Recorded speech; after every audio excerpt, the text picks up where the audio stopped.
কৈবଲ୍ୟ ସାହିତ୍ୟ ସଂସଦ ଅନୁକୂଳରେ 92ତମ କାର୍ଯ୍ୟକ୍ରମ ଆନ୍ତର୍ଜାତୀୟ ମହିଳା ଦିବସରେ ଧବଳେଶ୍ୱର ସାରସ୍ୱତ ଆଶ୍ରମ ପରିସରରେ ଅନୁଷ୍ଠିତ ହୋଇଯାଇଛି। ଅନୁଷ୍ଠାନର ପ୍ରତିଷ୍ଠାତା ଡକ୍ଟର ସଂଗ୍ରାମ କେଶରୀ ସାମନ୍ତରାୟ କାର୍ଯ୍ୟକ୍ରମକୁ ଉଦ୍ଘାଟନ କରିଥିଲେ। ଭାରତୀୟ ସ୍ୱାଭିମାନୀ ମହିଳାମାନଙ୍କର ଗୌରବମୟ କାର୍ଯ୍ୟଧାରାକୁ ପ୍ରଶଂସା କରିଥିଲେ। ବିକଶିତ ରାଷ୍ଟ୍ର ଗଠନରେ ମହିଳାମାନଙ୍କ ଭୂମିକା ମହତ୍ତ୍ୱପୂର୍ଣ୍ଣ ବୋଲି ଉଦାହରଣ ମାଧ୍ୟମରେ ସମୀକ୍ଷା କରିଥିଲେ। ଉକ୍ତ ଅବସରରେ ନାରୀ ଶକ୍ତି ଶୀର୍ଷକ କବିତା ପାଠ କରାଯାଇଥିଲା। ଉକ୍ତ ଅବସରରେ ମୁଖ୍ୟ ଅତିଥି ଡକ୍ଟର ମୀରା ବେହୁରା ଶିକ୍ଷାବିତ ଏବଂ स्तंभकार मुख्य वक्ता जोगगुरु सागरिका जेना सम्मानित अतिथि भाव कवयित्री मंजुला साहू कवयित्री और शिक्षाविद संहिता जेना शताब्दी पट्टनायक कवयित्री भगवती खटुआ कवयित्री और शिक्षाविद सफलता दास कवयित्री बनलता महापात्र कवयित्री और प्रवचिका गोलाप कुमारी साहू और गुलाबी साहू योगदान कर जातीय और अंतर्जातीय स्तर में सफलता लाभ करथिबा महिला मानक गौरवमय इतिहास को व्याख्या करथिले। कैबल्य नारी स्वाभिमान सम्मान प्रदान करा जायथिला। भक्ति संगीत गान करा जायथिला। छात्री मानक गीता बंटन करा जायथिला। शताधिक बस्तीर महिला मानक सम्मानित करी शाढ़ी बंटन करा जायथिला। धवळेश्वर सारस्वत आश्रम अध्यक्ष श्री मानस चैतन्य महाराज आदर्श गृहस्थ हेबाकु परामर्श प्रदान करथिले। विशिष्ट कवि छविराम सेठी धन्यवाद अर्पण करथिले। कटक अफसर अलीଙ୍କ रिपोर्ट तोफान एंटरटेनमेंट न्यूज। जे कैबल्य साहित्य संसद तरफ आमर आंतर्जातिक महिला स्वाभिमान दिवस ये बेटी पालन करा जाउथिला।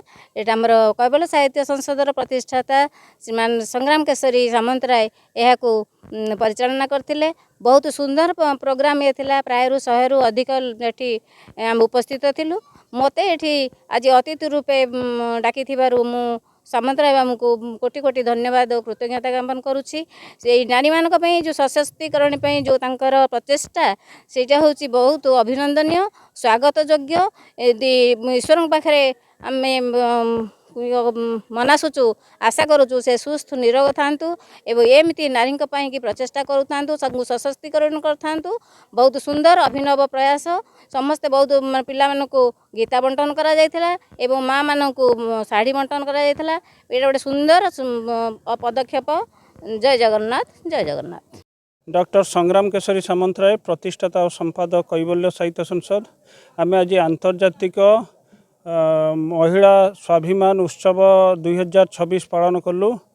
कटकर धवळेश्वर सारस्वत आश्रम परिसर रे यह एक स्वतंत्र कार्यक्रम थिला। आज जितेबले आम विकसित राष्ट्र एवं विकसित राज्य कथा चिंता करुचु सेतेबले महिला मानकर सर्वांगीन विकास हेबा उचित।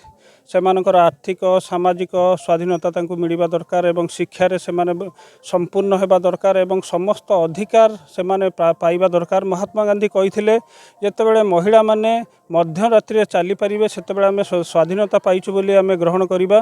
आज समय आसीछि आमे आकलन करिबा उचित जे महिला माने जेते सशक्त हेबे आमे सेते विकसित होई परिबा। सेथिपई आमे समस्ते चिंता कलु एई भली दिवस रे आमे महिला मानकु संवर्धना प्रदान करिवु। आज पाखापाखि 100 जन महिला मानकु आमे वस्त्र बंटन कलु एवं छात्र छात्री मानकु गीता जगन्नाथଙ୍କ फोटो प्रदान कलु। आज जो अतिथि माने थिले समस्ते महिला थिले। गोटे कैबल्य साहित्य संसदर स्वतंत्र कार्यक्रम थिला। आमे अत्यंत आनंदित समस्ते जेतेबेले महिला मानकर स्थिति अवस्थिति परिस्थिति विषय कहूथिले विश्व महिला माने किभली समाज को जागृत करिसेंती जेतेबेले कहूथिले सरोजिनी नायडूଙ୍କ कथा कहूथिले रमादेवीଙ୍କ कथा कहूथिले एवं नंदिनी शतपथीଙ୍କ कथा कहूथिले प्रतिभा रायଙ୍କ कथा कहूथिले। आज समस्त विशिष्ट महिलाଙ୍କ कथा जेतेबेले आलोचना होउथिला आमे जानुथिलु ए महिलाଙ୍କ पाखरे जो ज्ञान रहिछि गारिमा रहिछि प्रज्ञा रहिछि जिज्ञासा रहिछि ता समाज को उद्बुद्ध करुछि। एवं आज आमे समस्त महिला माने संकल्प नेले जे से माने स्वाभिमानी हेबे एवं से माने स्वाभिमान भितरे परिवार को सुसंगठित करिवे एवं सेमाने तांको जीवन को समाज गठन रे लगाइबे। एई भली भावना भितरे हमर ए कार्यक्रम समापन कलु। आमे बहुत आनंदित एवं उत्साहित। धन्यवाद नमस्कार। संजोष कुमार सामन्तराय जहाँ कैबल्य साहित्य संसद तरफ आज ये जो वर्ल्ड वुमेन्स डे विश्व मातृत्व दिवस उपलक्षे जो आमर जो प्रयास रही डॉक्टर संग्राम सामन्तराय मुझे साधुवाद प्रथम जनाऊँगी एवं तांको को सहयोग करथिबा समस्त कर्मकर्ता मानक प्रणाम जनाऊँगी। जहाँ आज प्राय 100 रु ऊर्ध्व यही सारस्वत आश्रम को मानस बाबांकर आसते आमर ऐतिह्य जो धवळेश्वर घाट बोली आपण जानिछंती एई पटे सबले चलचंचल थिला। एई घाट दिने से घाट पाखे आश्रम विभिन्न सांस्कृतिक सेवामूलक कार्यक्रम लिप्त अच्छी। जहाँ आज आम निजको ये सामिल करी ନିଜେ କୃତଜ୍ଞତା ଆମେ ନିଜକୁ ଭାବୁଛୁ ଏବଂ ଆଗାମୀ ଦିନରେ ନାରୀ ସଶସ୍ତ୍ରୀକରଣ ପାଇଁ ଯେଉଁ କାର୍ଯ୍ୟକ୍ରମ କୈବଲ୍ୟ ଆଗକୁ ହାତକୁ ନେଇଛି ଆହୁରି ତ୍ୱରାନ୍ୱିତ ହେବ ବୋଲି ମୁଁ ଆଶା କରୁଛି।